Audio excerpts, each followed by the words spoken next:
과밀 억제 권역으로 묶여있는 경기 지역 12개 시가 수도권 정비계획법 전면 개정을 공동으로 촉구하고 나섰습니다. 각종 규제 때문에 지역 경제가 침체되는 등 오히려 역차별을 받고 있다며 40년 된 법을 시대에 맞게 손봐야 한다고 입을 모았습니다. 신계용 과천시장과 오세훈 서울시장이 만나 과천시의 서울 편입 논의를 시작했습니다. 최근 과천 시민을 대상으로 실시한 여론조사에선 서울 편입에 대해 찬반이 팽팽하게 엇갈렸습니다.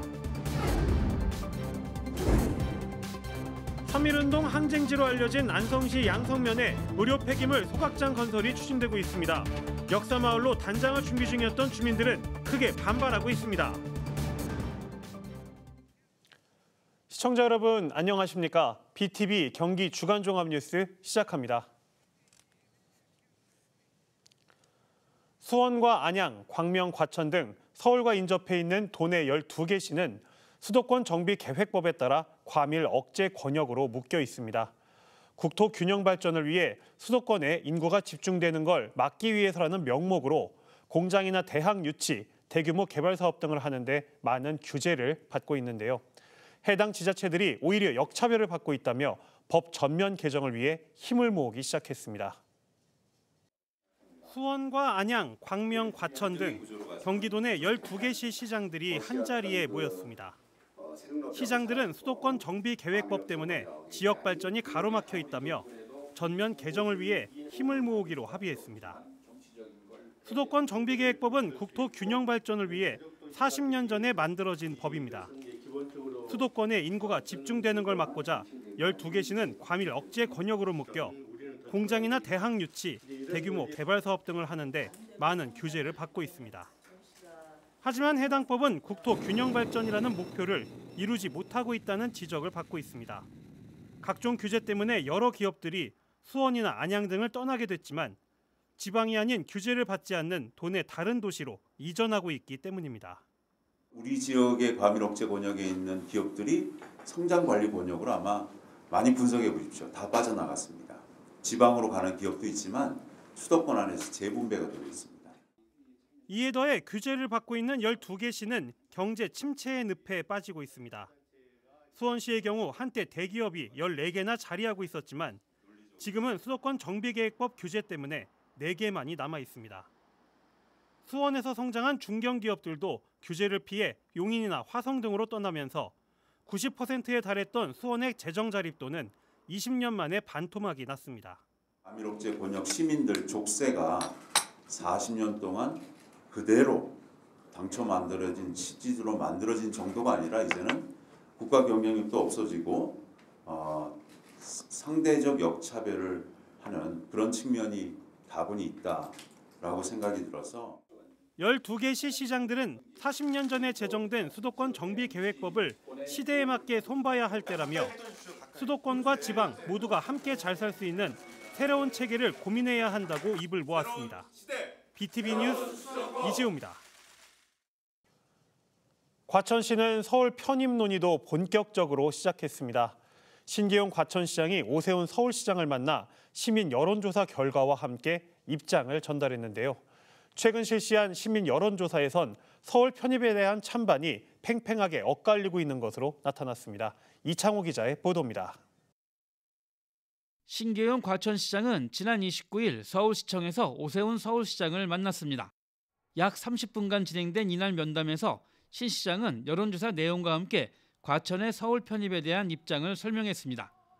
과천이 지역번호를 서울과 같은 02를 사용하고 있고 서울로 출근하는 과천 시민이 40%에 이른다는 점도 전했습니다.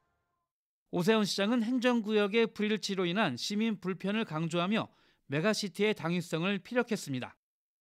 신계용 시장이 오세훈 시장을 만난 건 과천시가 지난 24일부터 28일까지 5일간 실시한 시민 여론조사의 영향이 큰 것으로 분석됩니다. 신계용, 오세훈 두 시장의 면담 과정에서 알려진 과천 시민 여론조사에서는 47.8%가 서울 편입에 찬성했고 50.8%는 반대한 것으로 나타났습니다. 안양을 중심으로 한 의왕 군포와의 편입은 86.3%가 반대했고 찬성은 고작 10.1%에 그쳤습니다. 신계용 시장은 여론조사 결과를 공유하며 과천 시민이 원하는 방향으로 진행하겠다는 뜻을 오세훈 시장에게 전달했습니다. 신 시장은 과천의 발전과 시민의 권리나 혜택 등이 유지되는 방향으로 논의하겠다는 계획입니다. 보다 많은 자치권을 확보하기 위해서는 자치구보단 자치시가 유리한 만큼 자치시 형태로의 편입을 놓고 논의하겠다는 입장도 밝혔습니다. 일단 과천시는 12월 초에 정확한 시민 여론조사 결과를 공개하고 서울 편입에 대한 입장도 발표할 예정입니다. 한편 경기 지역에서 서울 편입과 관련해 오세훈 서울시장을 만난 자치단체장은 김포와 구리, 고양, 과천 등 4명의 시장입니다. BTV 뉴스 이창호입니다. 경기 지역 각 시군엔 사회복지협의회라는 기구가 설치돼 있습니다. 위기 가구를 발굴해 직접 도움을 주는 지역 복지의 모세 혈관 같은 역할을 하고 있는데요.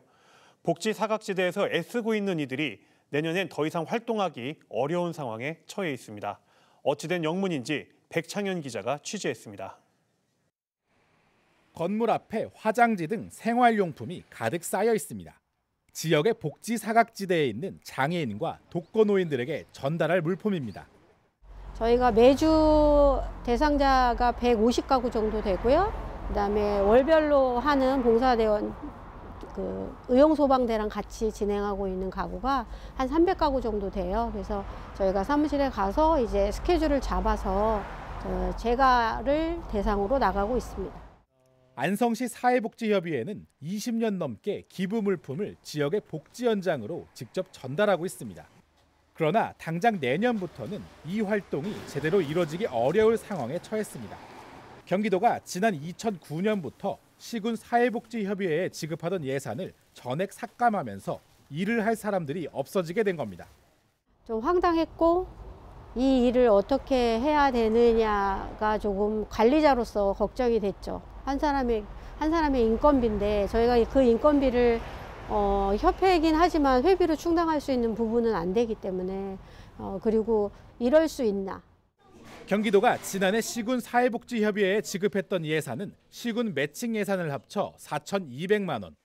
이 예산은 지역 사회복지협의회의 인건비에 쓰이고 있었는데 예산이 사라지면서 결국 내년에는 직원 1명을 해고해야 합니다.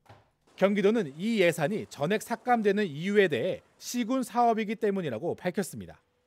그동안에 2009년인가요? 그때부터 경기도에서 30% 이렇게 보조율을 해서 지원했던 걸로 되어 있는데 올해도 저희가 한번 최선을 다해서 노력해봤는데 좀 저희 의견이 반영되지 못했습니다. 그러니까 사유가 지방 시군 사업이라는 명목이었습니다.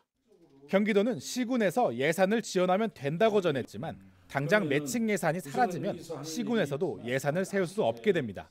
매칭 사업인데 도가 예산을 주지 않으면 시가 그 예산을 세울 수가 없기 때문에 또 거기에는 인건비가 포함되어 있습니다. 도의회는 이 예산이 사라지면서 시군 사회복지협의회의 업무가 마비될 것이라고 경고했습니다. 지역 사회복지협의회는 비상근직인 회장을 제외하면 직원은 사무국장 1명뿐인데 도가 예산을 주지 않으면서 내년에는 사무국장마저 일자리를 잃게 됐다는 겁니다.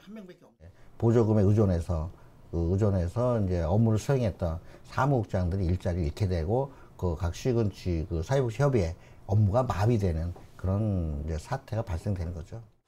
경기도는 시군 사회복지협의회의 반발이 이어지자 오는 12월 15일 내년 예산안이 통과되기 전까지 대책을 마련하겠다고 밝혔습니다. 그러나 이미 보조금 삭감이라는 상황을 겪은 시군 사회복지협의회는 불안함을 감추지 못하고 있습니다. BTV 뉴스 백창현입니다. 반면 수원에선 민간단체에 지원하는 지방 보조금이 줄줄 새고 있는 것으로 나타났습니다. 지방 보조금은 공익사업을 수행하는 민간단체나 법인이 강연이나 행사를 진행할 때 지급하는데요. 일부 단체들이 본래 목적과 다르게 내부 구성원들의 인건비로 나눠 쓴 사실이 밝혀졌습니다. 수원의 민주화운동을 기념하고 정신을 계승하기 위해 설립된 한 민간단체. 관련 행사와 아카데미 등 공익사업을 진행하고 있어 수원시로부터 지방 보조금을 받고 있습니다. 그런데 최근 이 단체는 보조금을 부당하게 사용해왔다는 의혹을 받고 있습니다. 행사나 아카데미를 운영하라고 지급된 보조금을 내부 구성원들의 인건비로 쓴 사실이 밝혀진 겁니다. 민간행사 사업보조로 해서 지원금이 나가는데 보조금이 그중에서 이제 사회자나 뭐 이렇게 보조 진행을 하시는 분들이 그 지급받는 금액이 그 단체 회원들한테 나가신 게 확인이 됐어요. 수원시의 지방 보조금 규정에 따르면 강사료나 단순 인건비는 내부 구성원에게 지급이 금지돼 있습니다. 구성원들끼리 보조금을 나눠 쓰는 일을 방지하기 위해서입니다. 하지만 해당 단체는 내부 구성원들에게 여러 차례 인건비를 지급했습니다. 시민 아카데미를 진행한다며 구성원들 계좌에 강사료를 지급했고 기념행사를 할 때는 보조 진행을 했다는 명목으로 인건비를 나눠줬습니다. 수원시가 지난 2년간 해당 단체에 지급한 보조금은 2천만 원에 달합니다. 행사를 목적으로 받아가는 금액이고요. 내부 인원들이 인건비 명목으로는 절대 받아갈 수 없는 부분이거든요. 시민의 혈세로 쓰인 만큼 이런 보조금들이 철저히 사용되어졌으면 하는 바람이 있고요. 앞으로도 철저한 감사로 이런 일이 없도록 제가 노력하도록 하겠습니다. 현재 수원시는 16개 법인과 단체에 지방 보조금을 지급하고 있습니다. 지방 보조금이 특정 단체에 돈잔치를 하는 데 쓰이지 않도록 철저한 관리 감독이 필요해 보입니다. BTV 뉴스 이재호입니다.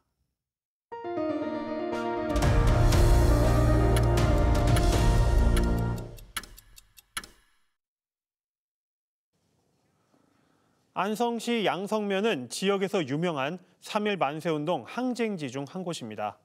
양성면 주민들은 당시 독립정신을 기리기 위해 역사마을로 단장을 준비하고 있는데요. 이런 주민들에게 청천벽력 같은 소식이 전해졌습니다. 축구장 2개 크기의 의료 폐기물 소각장이 양성면에 들어설 예정입니다. 주하영 기자가 보도합니다. 산에 둘러싸인 마을 안에 가건물이 들어선 이곳은 안성시 양성면 지역입니다. 이 마을은 미세먼지와 냄새가 빨리 빠져나가지 못하는 오목한 그릇 형태입니다. 그런데 이곳에 축구 경기장 2개 크기의 의료 폐기물 소각장이 들어선다고 하자 주민들이 반발하고 있습니다. 어떤 연기라든가 이런 것들이 나오게 되면은 이게 머무르는 분지 역할을 하는 지형이에요. 개인의 업체가 와가지고 그걸 갖다 그 많은 사람들을 갖다 건강을 해치고 암에 발생하게 만들고 그런다는 거는. 이 지역에 의료 폐기물 소각장이 들어오려고 한 것은 7년 전부터. 당시 소규모 환경 영향 평가를 거쳤지만 사업 허가는 번번이 반려됐습니다. 이 마을 주변으로 송탄 취수장과 하루 82톤을 처리할 수 있는 의료 폐기물 소각장이 5km 반경에 운영된다는 게 반려의 가장 큰 이유로 작용됐습니다. 사업자가 여러 차례 바뀌었지만 의료 폐기물 소각장 사업 허가를 내달라는 요구는 수차례 반복됐습니다. 올해로 7번째, 한강유역환경청에 사업 허가를 내달라는 신청이 접수되자 마을이 다시 한번 발칵 뒤집혔습니다. 양성 지역은 전국에 몇 안 되는 3.1 만세운동 실력 항쟁지로 역사마을 단장을 준비 중입니다. 그런데 의료 폐기물 소각장이 들어선다면 지역 발전에 악영향을 끼친다며 반대하고 있습니다.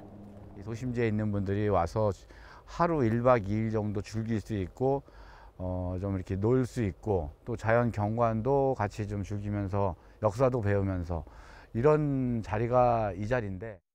김보라 안성시장과 시의회도 반대 의견을 피력한 가운데 한강유역환경청은 다시 한번 검토에 나섰습니다.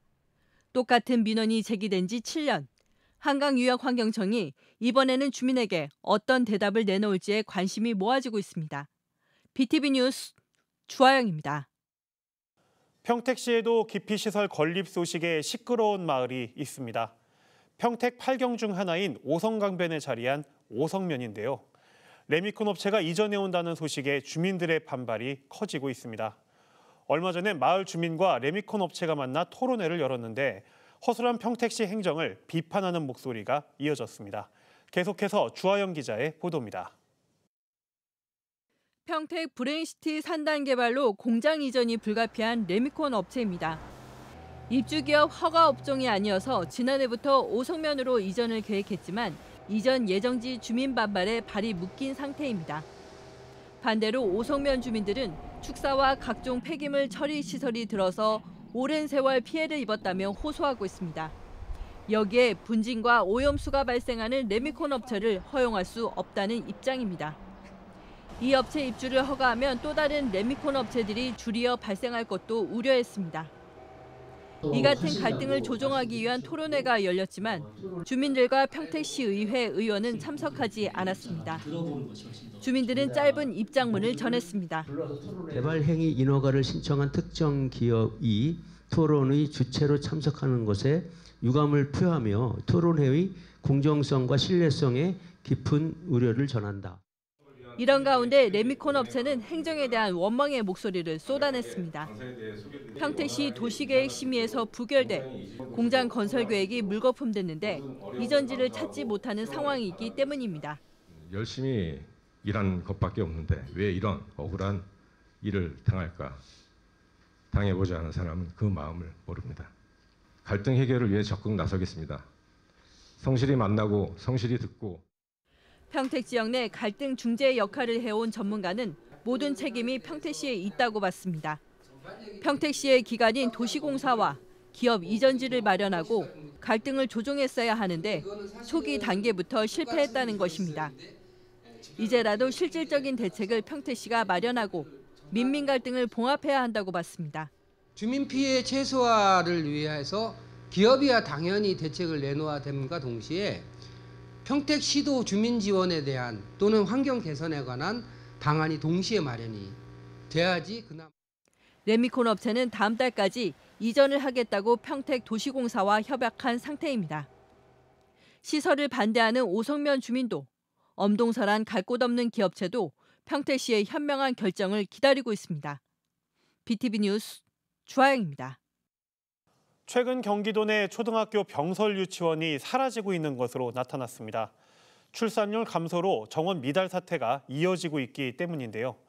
맞벌이 부부의 증가로 달라진 보육 수요에 맞춰 변화가 필요하다는 지적이 나오고 있습니다. 조윤주 기자가 취재했습니다. 경기도 내 병설 유치원은 모두 1,041곳. 정원은 38,400여 명인데 학생 수는 26,600여 명으로 정원 충족률이 54%에 그치고 있습니다. 병설 유치원은 입학 지원자 수가 5명이 안 될 때 휴원 대상이 되는데 2년 연속 휴원하게 되면 폐원 절차를 밟게 됩니다. 정원 미달로 문을 닫은 도내 병설 유치원은 최근 4년 새 26곳이나 됩니다. 출산율 감소로 학력 인구 절벽이 현실화되는 것이 근본 원인으로 꼽히는 가운데 일반 유치원과 다른 병설 유치원의 돌봄 운영 시간도 원인으로 꼽힙니다. 병설 유치원의 경우 초등학교의 운영 과정을 따라가다 보니 방학이 긴 데다 돌봄 시간도 짧은 편이기 때문입니다. 방학이랑 근무 시간이 짧아요, 사실은. 근무 시간이 짧다 보니까 시립 어린이집이나 아니면은 그 유치원 같은 경우 적어도 7시까지는 케어를 해주시는데 저희는 5시, 5시 반 이 정도가 끝이에요. 정말 엄마가 직장 다니는 엄마들은 사실 여기 보내기 되게 힘드세요. 출퇴근 시간대에 자녀 돌봄이 필요한 맞벌이 학부모를 위해 병설 유치원의 돌봄 운영 시간을 늘리고 통학버스를 운영하는 등의 방안이 마련돼야 한다는 지적입니다. 9시에 지금 맞춰서 유치원을 운영하는 것보다도 시간을 1시간 정도 당겨야 된다. 이 부분에서 국가가 할 수 있는 부분들을 영역, 예를 들어서 8시간을 당겼을 때 그 예산이라든가 인원 충원이라든가 이런 것을 굉장히 고민을 하고 집중적인 투자를 해야 된다라고 이제 생각을 하고 있어요. 유아 공교육의 인프라인 공립병설 유치원. 병설 유치원의 폐원은 공교육의 질 감소로 이어질 수 있는 만큼 현실적인 대책 마련이 시급해 보입니다. BTV 뉴스 조윤주입니다.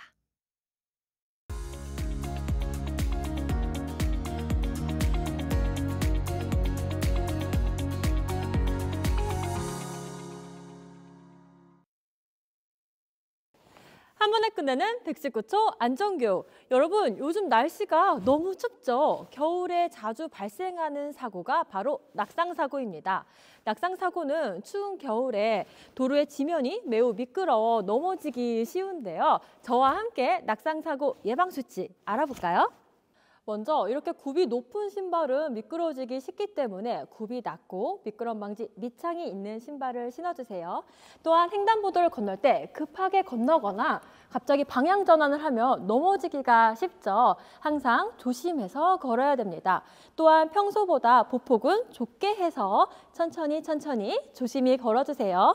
그리고 날씨가 춥기 때문에 이렇게 두꺼운 외투를 입는 경우가 많죠. 항상 손을 넣고 걷는 경우가 많은데요. 이럴 경우에는 몸이 둔해져서 넘어지기가 쉽습니다. 항상 손은 빼고 걸어주세요. 예방수칙을 지켰음에도 불구하고 빙판길에서 갑자기 넘어졌다면 항상 먼저 통증 부위를 확인하세요. 경미한 통증일 경우에는 천천히 일어나서 빙판길에서 벗어나고, 통증 부위가 심각하다면 그때는 바로 2차 부상으로 이어질 수 있기 때문에 움직이지 말고 바로 119에 신고하세요. 낙상사고는 눈 깜짝할 사이에 발생할 수 있습니다. 그렇기 때문에 항상 예방수칙을 지켜 올겨울에는 안전한 겨울 보내세요. 그럼 안녕! 안녕하십니까. 경기도 소방재난본부의 김민주입니다. 이제 겨울철 낙상사고를 각별히 조심해야 할 시기가 되었습니다. 낙상이란 본인의 의지와는 상관없이 갑자기 넘어져 다치는 사고입니다. 겨울철에는 낙상사고 발생률이 약 10% 높다고 합니다. 2020년 낙상 환자의 수는 총 5만 1,700여 명으로 2016년 2만 1,400여 명 대비 140.9%가 증가한 것으로 나타났으며, 최근 5년간 낙상 환자의 주요 연령대는 60대 이상으로 전 연령의 59%에 달했습니다. 누구에게나 낙상 사고가 일어날 수 있지만 특히 뼈와 근력이 약해져 있는 노년층은 골절이 발생하면 욕창, 폐렴, 방광염 등 합병증으로 인해 심할 경우 사망에 이를 수 있어 사전 예방이 중요합니다. 겨울철은 빙판길과 녹지 않은 눈으로 도로가 미끄러운 경우가 많습니다. 미끄러운 연석, 경사진 도로, 불규칙한 지면은 가급적 피하는 것이 좋겠습니다. 움직임을 둔하게 하는 무겁고 두꺼운 외투는 피하고 진정제, 수면제 등 어지러움을 유발하는 약물 복용 시에는 외출을 자제해야 합니다. 더불어 평소 신체 기능을 향상시키는 운동을 규칙적으로 실시하고 외출 전 스트레칭으로 낙상 사고를 예방하시기 바랍니다. 추운 날씨로 몸이 웅크러지며 예기치 못한 사고가 발생할 위험이 있습니다. 예방수칙을 지켜 안전한 겨울을 보내시기 바랍니다. 저는 다음 시간에 다시 찾아뵙겠습니다. 고맙습니다. 이상으로 BTV 경기 주간 종합 뉴스를 마칩니다. 편안한 주말 보내시기 바랍니다.